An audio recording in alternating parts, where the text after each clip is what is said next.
Doctor நீங்கள் நைட்டில் வந்து எதுவும் சாப்பிடாம பழம் மட்டும் சாப்பிட்டு படுக்கலான்னு சொன்னீங்க இல்லைங்களா? அப்படி ஒரு 8:00 வந்து ஒரு பவுல் நிறைய ஏதோ ஒரு பழமோ இல்லை மிக்சட் ஃப்ரூட்டோ சாப்பிட்டா ஒரு 10 மணி போல் பசி எடுத்துருதுங்களே டாக்டர்? 8 மணிங்கிறதே தவறு. பொதுவாக நம்ம வந்து அந்த சன்ரைஸ் டு சன்செட் சொல்லுவோம். பொதுவாக அந்த இருட்டுறதுக்கு முன்னாடி அந்த பழங்கள் சாப்பிட்றது தான் மிகச்சிறந்தது. அதுக்கு பின்னாடி நீங்கள் கேட்குற மாதிரி பசி வந்ததுன்னா தேன் சாப்பிடலாம், மோர் நல்லா வந்து தாளித்த மோர் குடிக்கலாம். நைட்டில் சாப்பிட்லாமா? தாராளமாக 24 மணி நேரமும் சாப்பிட தகுதியான ஒரு பொருள்னால் மோர் தான். அது தாராளமாக பயன்படுத்திக்கலாம். அதில் என்னென்னா முறைப்படி தாளித்து பயன்படுத்திக்கணும்.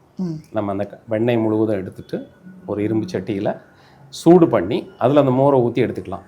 தேவைன்னா கொஞ்சம் இஞ்சி, கருவேப்பிலை, சீரகம், ஓமம், அதுக்கப்புறம் வெந்தயம், இது மாதிரி இதெல்லாம் கலந்து வச்சுக்கலாம். அது ஒவ்வொரு சூழ்நிலை தகுந்த மாதிரி அதில் நம்ம வந்து கலக்கக்கூடிய பொருட்களை மாற்றிக்கலாம்.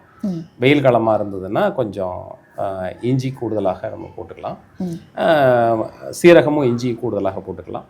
மழை காலமாக இருந்தது அப்படின்னா நமக்கு வந்து கூடுதலாக இந்த கீரைகள், புதினா இது மாதிரி போட்டு சாப்பிட்டோம்னா அதனுடைய தாங்கக்கூடிய சக்திகளை அது கொடுக்கக்கூடியதாக அமையும். அது மாதிரி வந்து மோர் எல்லா காலத்துக்கும் ஏற்றது. தேன் குடிக்கலாம் பசி வந்ததுன்னா.